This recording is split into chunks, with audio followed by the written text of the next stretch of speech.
Today, the boot guy, we are looking at BLUNDSTONE. This is the number 1316 with the TPU sole.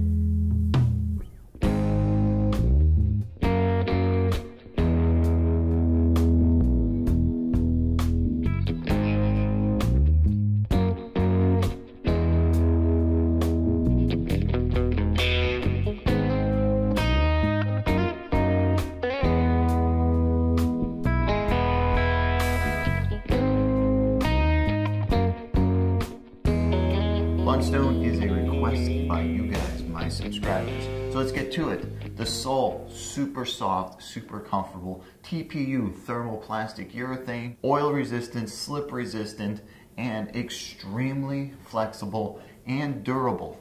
Now, probably the only drawback with TPU soles is eventually they will crack. And it has nothing to do with the shoe itself, it's just the chemistry behind the sole. There is just a limited amount of flexing that a sole like this can take. Now, for some guys that could be 6 months, 9 months. For somebody else that could be 2 or 3 years before this thing starts to fail. But in that whole time, because of the way materials like this are put together, it's going to be comfortable. TPU is extremely long wearing in certain situations depending on how the chemistry is laid out on the sole. BLUNDSTONE does a really good job with their chemistry in their sole, so you're going to get a little bit longer wearing boot than anything else you're going to see on the market in this style. Now, the style of boot is what I would call a molder shoe, a Romeo, stuff like that, because I'm looking back to the old days of the foundries when guys who were pouring metal were wearing shoes like this with heat-resistant soles that were easy on and off, just in case a small bit of molten metal got in the shoe. Could come off, they get the sock off, they could get their foot into some cooling water. Nowadays, these BLUNDSTONEs really are more of an agricultural shoe, more of a field shoe, more of a shoe for somebody who just wants to get it on and off really easily, who has to climb a few ladders, who has to spend a couple hours on their feet. And that's the next point. It's easy on and off. These things stretch like you would not believe. They go on and off without a problem. To take them off, you don't even need your hands. To get them on, yeah, you need to pull on the little boot pulls, the left and the right, the front and the back, and to get them on. But once they're on, wow, they are comfortable. Now, majority of that comfort does come from the sole, but it also comes from the way they build the inside on this boot. The 1316 is a leather-lined boot. So that means you're getting leather all the way up to here, which you would call the sweet spot. All the way down into the vamp of the boot, it's going to be a cottony type material just to give you a little resistance in order to hold the boot in place.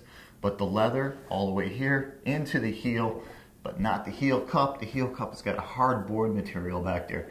So that could be a little uncomfortable for your first few days because hard board on the heel, some guys with pointed heels, not the best. Hard footboard, great for guys who got to put orthotics in. On the back of that hard footboard, you find a little bit of a PORON heel pad. Maybe it's 1/8 of an inch, maybe it's 1/4 inch of PORON heel, just in the heel section. Very small, 1 inch by 2 inch section of PORON, but that is right where your heel bone is landing, so it is nice to have something there. Now, they double that up with this insole, and this insole has a little PORON in the back. So by having a PORON in the heel and a PORON in the heel of the insole, it kind of puts the marriage together of the two pieces, making for a little bit more comfortable of a heel strike section. But what BLUNDSTONE does is they realize with a slip-on boot that you're not always going to get the best fit and the best size. So they send along a second, very thin, very small insole. Really is a piece of crap, but this piece of crap could make this boot fit you perfect. So if you're trying on a pair of these, make sure if they're a little sloppy to pull out the second insole. Put the second insole in first, then put the formed insole on top of that. As you see, your arch and your heel are all formed in there.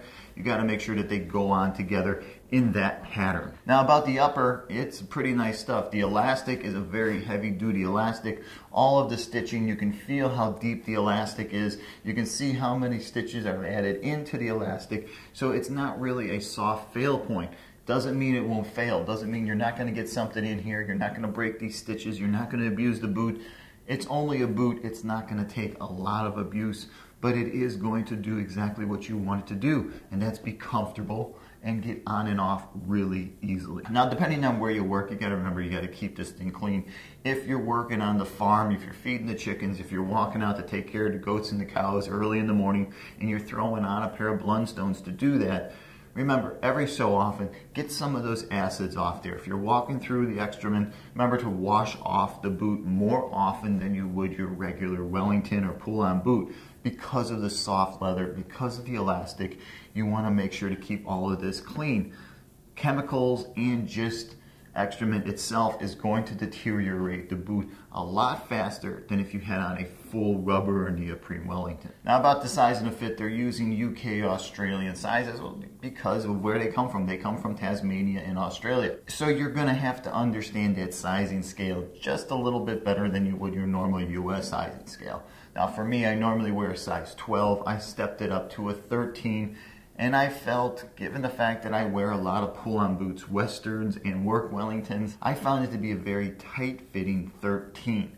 That was only with the one insole. As I moved the insole out and I put the thinner insole in, which you should not be doing because there's no arch and heel support in there, I found it to fit a little bit better. So what that actually tells me, as time progresses, this boot will stretch to fit.